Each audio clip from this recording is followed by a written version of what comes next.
대통령으로서의 직책을 성실히 수행할 것을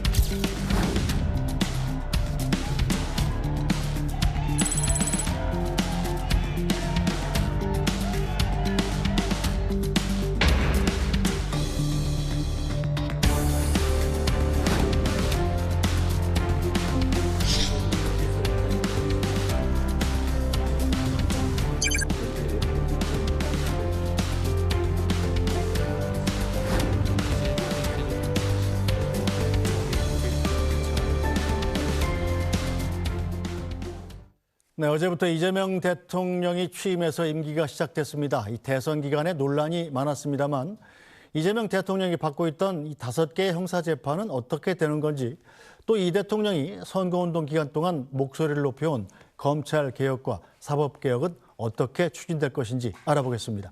손정혜 변호사 나오셨습니다. 변호사님 어서 오세요. 안녕하세요. 네, 당장 오늘 18일에 이 공직선거법 위반 혐의 관련 재판이 예정이 돼 있지 않습니까? 이건 어떻게 되나요? 그렇습니다. 일단은 두 가지를 가정해 볼 수 있을 네. 텐데요. 일단 재판부에서 재량적인 판단으로 재판을 정지할지 안 할지에 대한 결정이 있어야 될 것 같습니다. 만약에 그런 결정이 있다라고 한다면 기일을 다시 연기해서 그 기간 안에 결정을 내릴 가능성이 있는데요.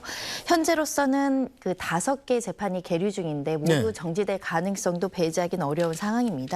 특히 헌법상의 불소추 특권에 재직 중에 소추하지 아니한다를 이제 재판을 하지 아니한다로 해석하는 경우에는 결정을 내려서 재판부가 결정으로 정지할 수 있다, 이렇게 해석할 여지가 있고요. 그러다 보니 재판부의 전적인 어떤 판단에 남겨져 있는 셈이다. 좀 기다려야 될 것 같습니다. 자, 일단 5개의 재판은 어떤 건지 그것도 좀 잠깐 정리하고 갈까요? 네, 대표적으로는 공직선거법 위반 사건이 있고요. 그리고 위증교사 사건도 재판이 2심에서 진행 중입니다. 대장동 성남FC 사건도 진행 중이고요. 대북 송금 관련한 재판도 1심이 진행 중이고, 이에 법인카드 유용 사건부터 한 5개가 지금 1심 또는 2심 파기환송심 형태로 진행 중인 상황입니다. 네, 자, 오늘 민주당에선 다시 한번 이재명 대통령의 재판 중지 필요성을 언급했습니다. 지금 대통령으로 취임을 하셨기 때문에 헌법 84조에 따른 소추가 다 정지가 되는 겁니다. 사실 그 논쟁 자체가 그 이유 없는 논쟁인 거예요.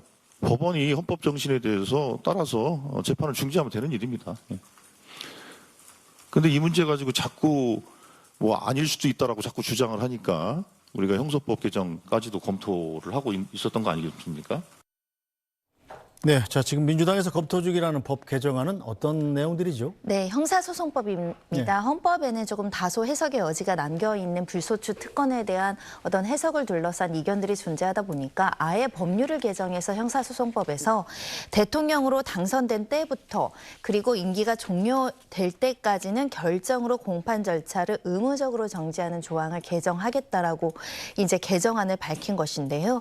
이 개정안이 실제로 통과되고 발효가 된다라고 한다면 모든 형사재판의 담당 재판부는 재량적인 사안이 아니라 의무적으로 이 재판을 정지해야 되는 효과가 발생하기 때문에 이 형사소송법이 개정되는 여하에 따라서 실제 정지되느냐 안 되느냐가 굉장히 갈릴 것으로 보입니다. 네, 이제 법이라는 게 대개 보면 제정한 이후에만 해당이 되는 거잖아요. 근데 이 법은 소급 적용이 되도록 만드나 보죠? 그런데 소급입법 중에도 부진정 소급입법은 네. 원칙적으로 허용된다라고 봐야 될 것 같고, 특히 이것은 어떤 것들을 소급적으로 없애거나 하는 것이 아니라 장래 재판 절차를 진행할지 말지와 관련해서 행위 시 지금 시점으로 이제 정지를 해야 되는 의무 조항을 낳는 부분이기 때문에 소급 적용된다라고 할지언정 이 법률이 위헌이거나 위법이다 이런 평가는 되지 않고, 그런 여러 가지 쟁점보다는 평등권의 문제로 헌법소원이라든가 위헌 소송을 제기하는 국민들이 있을 수 있겠죠.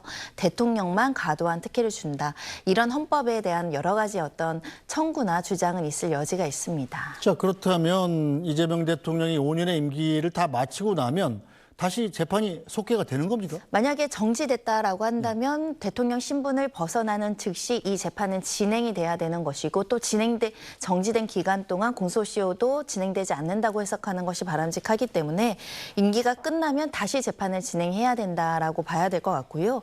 다만 지금 관련해서 공직선거법상 허위사실 공표죄 같은 경우에는 기소가 돼서 이제 재판받는 행위, 그러니까 허위사실의 어떤 대상 중에 행위를 삭제하겠다라는 게 지금 민주당의 법률 개정안인데요.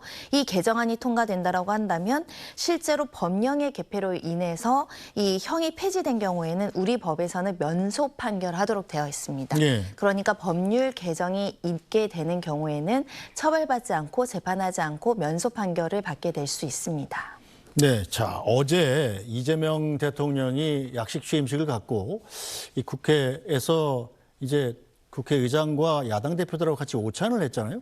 그 자리에서 이제 김용태 국민의힘 비대위원장이 아니 민주당이 내일 이 형사소송법 공직선거법 개정안을 통과시키려고 준비하고 있다.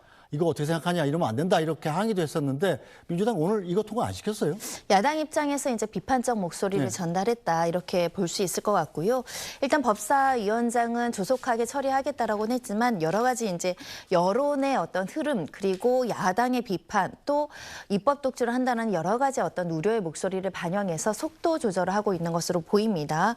그런 만큼 형사소송법과 이 공직선거법을 개정하는 데 있어서는 충분히 국민적인 여론을 수렴하고 관련한 공청회라든가 관련한 의견들을 충분히 숙고하고 특히 야당과도 협의하는 과정들이 좀 있어야 하지 않을까 합니다. 네.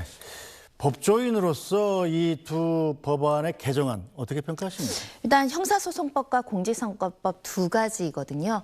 일단 형사소송법 같은 경우에는 형사상 소추받지 아니한다를 이제 재판 정지하는 의무 조항을 둔다라고 했을 때 다소 국민들 입장에서는 혹시 이것이 너무나 지나친 특혜 아니냐 이런 목소리가 충분히 있을 수 있기 때문에 네. 국민들을 설득하는 과정들이 좀 필요하지 않을까라는 생각이 들고요. 공직선거법상 행위 규정을 이제 삭제하는 부분도 그렇다고 한다면 선거 과정에서 혹여라도 나올 수 있는 허위 사실이 유포돼서 올바른 정치적인 어떤 의사 표현이 아니라 잘못된 정보로 선거를 할 수 있는 우려, 이 부분에 대한 우려는 어떻게 할 것인가에 대한 고민이 좀 필요하지 않을까 합니다. 네, 자 이재명 대통령 그간 자신이 연루된 혐의 관련해서 이 검사가 사건을 조작한 것이라고 여러 차례 주장했습니다. 이 사건과 관련해서는 동일한 사건에 대해서 동일한 법원의 다른 재판부가 전혀 다른 판단을 해서 상반된 결론이 났는데도 왜 이런 점에 대해서 우리 언론들은 한번 지적도 하지 않습니까? 그리고 이 사건은 희대의 조작 사건으로 결국은 밝혀질 것입니다. 상식적인 선에서 판단을 해보십시오. 네, 자 이재명 후보가 언급한 이 대북 송금 사건 그리고 대장동 사건 같은 남은 재판들은 그럼 어떻게 됩니까? 재판이 정지된다고 한다면 임기가 끝나고 진행이 될 것이고요. 만약에 재판이 정지되지 않는다라는 결정이 나온다면 대통령 신분으로서 형사재판에 참석해야 되는 문제가 있을 수 있습니다. 지금 언급한 것처럼 검찰이 근거도 없이 또는 근거가 부족함에도 불구하고 무리하게 기소를 했다라고 한다면 법원에서 무죄 판결을 나올 가능성을 열어놓고 이제 재판을 진행해야 되지만 현재로서는 재판 진행이 중지될 가능성이 있고요. 또 일각에서는 이 기소권을 남용하는 경우에는 공소취소라는 이제 종류로서 판단이 나오지 않겠느냐. 기소권에 대한 재량권을 남용했다라고 한다면 공소를 기각하는 결정을 나올 수 있습니다. 그런 취지에서도 여러 가지 다양한 결론에 이르를 수 있다. 다만 현직 대통령이 5개의 재판을 받는 것이 아주 이례적이고 처음 겪는 일이다 보니 각각의 해당 재판부의 판사들께서 지금 이 재판을 어떻게 진행할지에 대한 고심이 있지 않을까 합니다. 자 그런데 오늘 대법원이 대북 송금 사건 관련해서 이화영 전 경기도지사한테 징역 7년 8개월의 형량을 확정을 해버렸습니다. 이 확정 판결이 이재명 대통령 재판에는 어떤 영향이 있을까요? 일반적으로는 공범에 대한 유죄 판결이 확정이 되면 그 판결문은 다른 공범에 대한 유죄의 증거로서 활용될 수 있기 때문에 불리한 사실관계이다 이렇게 말씀드릴 수 있고요. 다만 이하영 부지사가 유죄의 판단을 받았다고 하더라도 이재명 대통령 사건에서는 결국은 이재명 대통령 공범 간의 공모관계를 증거로서 입증을 해야지만 유죄 판결로 이어질 수 있는데 현재 이재명 대통령은 이와 관련해서 전혀 증거 없이 조작해서 이제 기소를 했다라는 주장을 하고 있고 이하영 전 부지사도 본인 재판에서 진술의 신빙성을 굉장히 다툰 사건인 만큼 실제 이재명 대통령과의 공모에 대한 증거가 명확하지 않다고 한다면 또 유무죄 판단은 엇갈릴 수 있습니다. 알겠습니다.